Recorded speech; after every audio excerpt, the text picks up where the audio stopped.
And welcome back. Pregame.tv, Ken Thomson, Dave Cokin, NFL video for video number 3. Jets at home taking on a Pittsburgh Steelers team that right now has the hottest quarterback in the NFL. Ben Roethlisberger lighting it up for fantasy football people. Well, I'll tell you. He is on fire. 2 monster games back-to-back. And now he gets to go against, a team that's having some problems. Yeah, to put it lightly, no doubt. They grabbed Percy Harvin, the Jets do. At least gives them a little speed in the backfield. But, Bill Burr's being taken Who's going to get him the ball? I know, it's tough. It's, Michael Vick getting banged up and Geno Smith. I mean, it's just, it just doesn't Look, it actually, it begins at the top.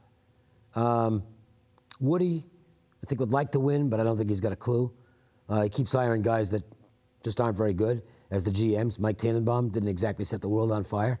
Idzik, that press conference a couple weeks ago was pathetic. It actually was pathetic. He's gone, and so's Rex, and everybody knows it. And when you've got lame ducks at the top, it absolutely dominoes down to the field. And they're just an awful football team right now. They're not that bad on paper. You know, if you take the Jets personnel, right. I'm not saying they're great, but they'd probably be somewhere in the middle of the pack, just on personnel. There's teams that can do a decent job without a great quarterback. You may not be a primo team, right. An elite squad without a good quarterback, but you can be a decent squad without a top quarterback. So I don't just pin it's all on Geno Smith or Michael Vick or whoever. No, I think the problems begin upstairs. In the trenches, they're not bad on both sides. No, not really. I mean, they shouldn't have the record they have, but they do. And the fact is, and this is one of those games where, we talked earlier with the Duke-Syracuse where you're probably on the square side. Mm-hmm. I'm probably on the square side here. What do I care? Yeah, the Jets have been getting sharp money on a weekly basis. They came through against the Patriots and made that a great football game. Right. Outside of that, they've been pretty much getting buried. And I think it's going to get worse as the season continues. Yeah, no doubt. And again, they elected to pass up a field goal with Folk, who's automatic, with about 11 minutes to go. They came down, could have got another field goal and been within 8 points. And again, sometimes they just make poor decisions. And it's not like it was 4th and 1, it's 4th and 6. Take the sure 3 with Folk. He's automatic. This season got away for them in Green Bay. They had a big lead in that football game. I think it was 21-3. Yep. 18-point lead. And they collapsed. And they basically have never been heard from again. They played a good game against the big rival, the Patriots, which you'd kind of expect. They might have a good game against the Dolphins or the Bills if they've got either one left on their schedule. I don't know. It's not in front of me. Because they're divisional rivalry games. Outside of that, what does the team have to play for? Most of them aren't going to be. I think most of this team is not going to be there next year. And to me, it's a lame duck roster with a lame duck coach and a lame duck GM.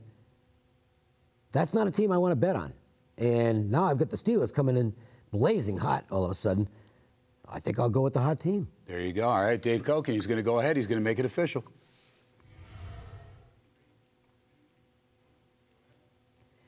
If you see a train wreck, the best thing to do, unless you're with the rescue crew, is to avoid it as much as possible. You're not going to see anything good there. And that's kind of what the Jets are right now. To me, I can't... Look, is it possible the Jets are going to win or at least cover the spread? Sure, anything's possible. It's the NFL. Oakland almost came back and beat Seattle last week. So anything can happen in the NFL on a weekly basis, and in fact, it usually does. But logic dictates that the New York Jets might not win any more games this year. No, I'm not saying they're going to end up 1-15 or 2-14, but would it shock anybody at this point? They're an awful team. They're a rudderless ship. I think the players have tuned out Rex Ryan. I don't know why you pick up Percy Harvin, who has a reputation for being a clubhouse distraction anyway. What are they going to suddenly vault into the playoffs with Harvin? By the time this team gets good again, he's going to be an AARP member. So I don't understand why you would give up anything for Harvin at this point. To me, it's just one bad move after another, and it translates to the football field. The Steelers are a flawed entry this year. They're not as good as they've been, but you wouldn't know it by the last couple of weeks. They've been tremendous. That was a great game against the Colts, and they follow it up with a terrific game against the Ravens. And they've even got the mental thing going for them right now.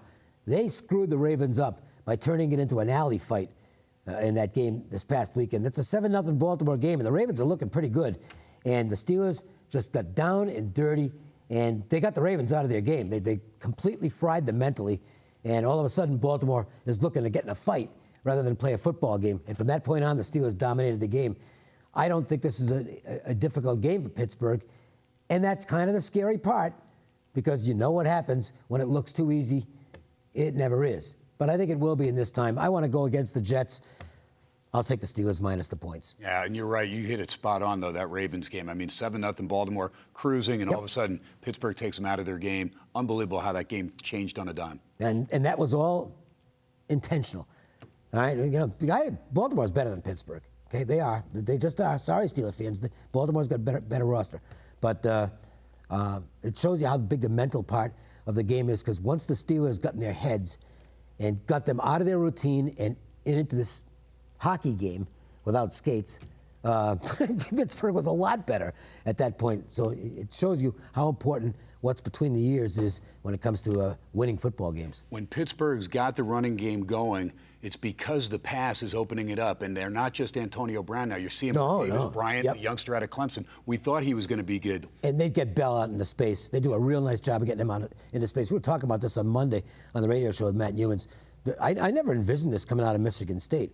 I thought Bell was, this big horse who was going to be a positive yardage guy, good running back, but he's going to be a 3 yards cloud of dust Similar guy. to Mendenhall and those other guys they've had in the past. Wire, same type guys. Right? Might break a big one once in a while, but he took off weight, and he's a real athlete. And this guy gets open space now. Look out, because yards after catch, or when he hits a hole and runs through it, he turns it into extra yard. Boy, he's a really good running back. And when they need a yard or two, they bring in LeGarrette Blount. Yeah. There you go. All right, good stuff from Dave Cokin. Says go ahead, lay the 4.5 points. Pittsburgh getting the money, and right now they are the favorites taking on the Jets at MetLife. We'll have one more video. That'll be Carolina taking on Philadelphia. That's right, the Eagles with a new quarterback in Mark Sanchez. That'll be my play. Yeah, he looked pretty good coming in relief role in Houston. We'll see how he does as a starter in the city of brotherly love. We'll discuss that. That'll be our fourth and final video this week. Ken Thomson, Dave Cokin. Don't forget to catch Cokes Monday through Friday, and the show The Las Vegas Sports Line is 2 to 3 p.m. Vegas time. You can check that out. You can catch it online. Also, SportsX Radio, that's on the Yahoo Sports Radio Network, 7 to 10 p.m. Vegas time. That is my show, and you can always stop in Legacy Stadium inside the Palazzo if you're here in town. We'll do that last video. We'll finish things up. Ken Thomson, Dave Cokin, pregame.tv.